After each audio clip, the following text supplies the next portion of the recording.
सामान्य जन सादर प्रणाम। मेरे YouTube चैनल सच्ची बातें खरी खरी में आपका हार्दिक स्वागत है।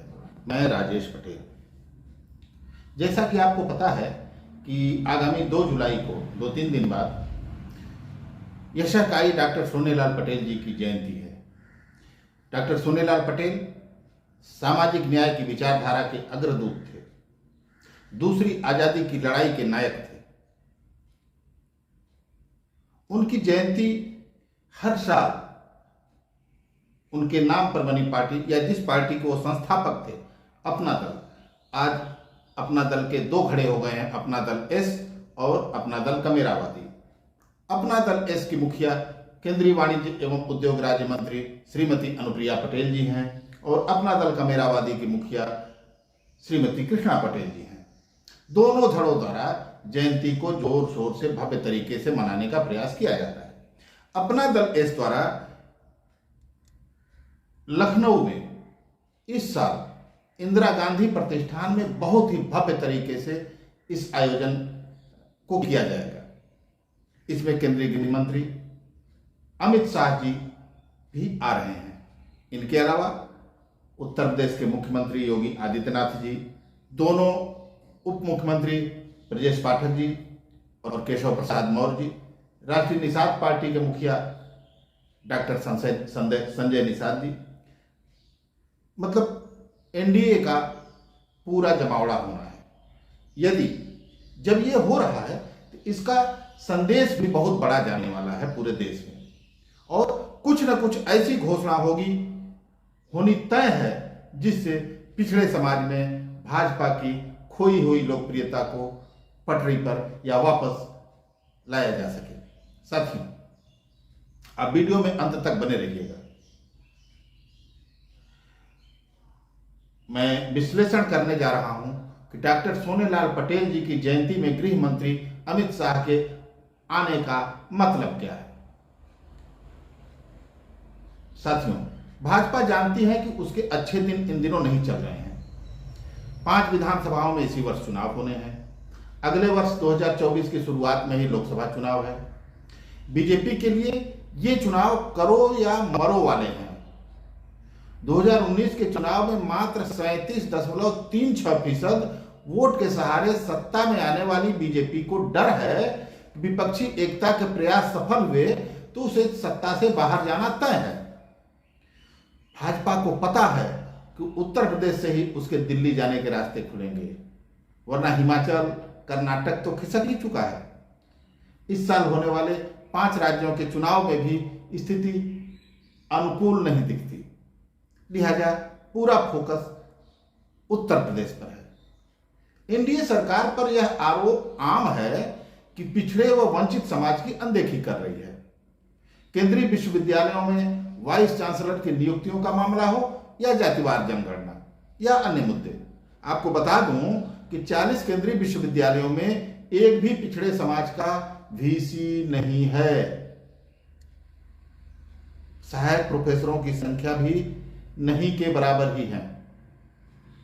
पिछड़ों व वंचित समाज को खुश करने के लिए ले देकर भाजपा के पास जातिवार जनगणना का मुद्दा बचा है। विपक्ष इसे जोरदार तरीके से उठा भी रहा है। बिहार में तो मुख्यमंत्री नीतीश कुमार ने इसकी शुरुआत भी कर दी थी, लेकिन वहां के हाई कोर्ट ने रोक लगा दी। इसके खिलाफ अब बिहार सरकार सुप्रीम कोर्ट में गई है। देखना है वहां से क्या फैसला आता है। इस बीच केंद्र सरकार के पास ऑप्शन खुला है कि जाति जनगणना, हाई कोर्ट ने तो सिर्फ बिहार में रोक लगाई है ना, पूरे देश में कराने की घोषणा केंद्र सरकार कर सकती है। यदि इसमें कोई बाधा, कानूनी बाधा हो तो अध्यादेश ला सकती है। इसकी घोषणा यदि भाजपा कर देती है कि वो जाति जनगणना के पक्ष में है, तो पिछड़े व वंचित समाज में भी जिंदाबाद का नारा लगने लगेगा। मौका है और दस्तूर भी, सही समय आ गया है। डॉक्टर सोनेलाल पटेल की जयंती है। अपना दल द्वारा लखनऊ के गोमती नगर स्थित इंदिरा गांधी प्रतिष्ठान में भव्य समारोह का आयोजन किया जा रहा है। इसमें मुख्य अतिथि के रूप में देश के गृह मंत्री आ ही रहे हैं। उत्तर प्रदेश के मुखिया, दोनों उप मुख्यमंत्री भी इसमें मौजूद रहेंगे। जैसा कि सर्वविदित है कि किसी महापुरुष की जयंती या निर्वाण दिवस उनके विचारों पर अमल करने व उनके कार्यक्रमों को आगे बढ़ाने का पुनर्संकल्प लेने का दिन होता है। जाहिर सी बात है कि पार्टी की राष्ट्रीय अध्यक्ष केंद्रीय उद्योग और वाणिज्य राज्य मंत्री श्रीमती अनुप्रिया पटेल के भाषण में जातिवार जनगणना, लोकतंत्र के चारों स्तंभ, विधायिका, न्यायपालिका, कार्यपालिका तथा पत्रकारिता में आबादी के हिसाब से आरक्षण, पिछड़ा वर्ग कल्याण मंत्रालय सहित सामाजिक न्याय की विचारधारा वाले अन्य मुद्दों का तो जिक्र रहेगा ही रहना है, क्योंकि अपना दल ने राजनीतिक गठबंधन किया है, वैचारिक नहीं। सत्ता में रहते हुए भी अपना दल एस की मुखिया अपने मुद्दों पर हमेशा मुखर रहती हैं। यही उनकी यूएसपी है, खासियत है, काबिलियत है। इसी कारण वह इन मुद्दों पर सरकार में रहते हुए भी संसद में मुखर रहती हैं। दिल्ली में सरदार पटेल की समाधि भी अपना दल का इसका मुद्दा है। इसको लेके उन्होंने संसद में पिछले दिनों बहुत जबरदस्त भाषण दिया था। अभी इन मुद्दों में सबसे गर्म जातिवार जनगणना है। अमित शाह इस पर जरूर कुछ न कुछ बोलेंगे। वह जानते हैं कि यही उचित समय है पिछड़ों में भाजपा के प्रति सकारात्मक संदेश देने का। ऐसा पहली बार नहीं होगा। इसके पहले केंद्रीय मंत्री रहे रामविलास पासवान भी अपना दल के इसी मंच से SC/ST कानून में सुधार के प्रयास को लेके अपनी बात कह चुके हैं। 2018 में इंदिरा गांधी प्रतिष्ठान में ही आयोजित डॉक्टर सोनेलाल पटेल जी की जयंती समारोह में रामविलास पासवान जी बतौर मुख्य अतिथि आए थे। उस समारोह में भी मुख्यमंत्री योगी आदित्यनाथ जी मौजूद थे। रामविलास पासवान जी ने SC/ST कानून में व्याप्त विसंगतियों को दूर करने के लिए प्रयास करने की बात कही थी। इस बार कुछ वैसा ही सीन है। उस बार उस रामविलास पासवान जी के कहने के बाद, उनके विचार व्यक्त करने के बाद केंद्र सरकार ने संसद में अध्यादेश लाके उस कानून में संशोधन करवाया था। लिहाजा इस बार भी कुछ वैसा ही सीन है। उस बार 2019 के चुनाव के ठीक पहले 2018 में इस तरह की बात रामविलास पासवान जी ने की थी, जिससे पिछड़े समाज का दिल उन्होंने जीतने में कामयाबी हासिल की थी।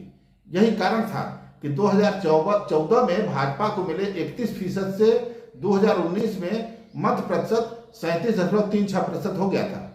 केवल भाजपा के ही नहीं, एनडीए के अन्य घटक दलों को भी इस घोषणा का लाभ मिला। 2014 चुनाव में एनडीए को 38.5% मत मिले थे और 2019 में यह बढ़कर 45% हो गया। तो भाजपा को पता है कि भाजपा की पिछड़ी जाति यदि उससे दूर होगी तो उसका कितना बड़ा नुकसान हो जाएगा। इस बार भी भारतीय जनता पार्टी इसी तरह का गेम खेल सकती है। अपना दल इसके मंच पर सामाजिक न्याय की विचारधारा के सहारे दूसरी आजादी के लिए जंग छेड़ने वाले डॉक्टर सोनेलाल पटेल जी की जयंती के अवसर पर अमित शाह जाति जनगणना को लेके कुछ न कुछ अहम बात कह सकते हैं। यदि ऐसा होता है तो डॉक्टर सोनेलाल पटेल की आत्मा जहां भी होगी बहुत खुश होगी। अमित शाह जी को बोलना ही बोलना होगा। ये उनकी ही नहीं, भारतीय जनता पार्टी की भी मजबूरी है। पिछड़ा वर्ग आयोग को संवैधानिक दर्जा, नीट, केंद्रीय विद्यालयों और सैनिक स्कूलों में छात्रों के प्रवेश में आरक्षण, विश्वविद्यालय में सहायक प्रोफेसर की भर्ती सहित कई मामलों में पिछड़े व वंचित समाज के लिए काम करने में एक और बड़ी उपलब्धि अपना दल इसके खाते में हो जाएगी।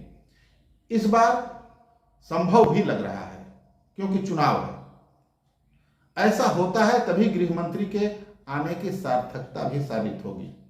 पिछड़े व वंचित समाज में भाजपा के प्रति नाराजगी काफी हद तक कम हो सकती है। अपना दल एस की भी लोकप्रियता पूरे देश में बढ़ेगी। यही मुद्दा आगामी चुनाव में एनडीए के लिए दिल्ली का रास्ता साफ कर सकता है। साथियों, आज बस इतना ही। अगली कड़ी में मिलेंगे किसी अन्य चर्चा के साथ। तब तक प्रणाम।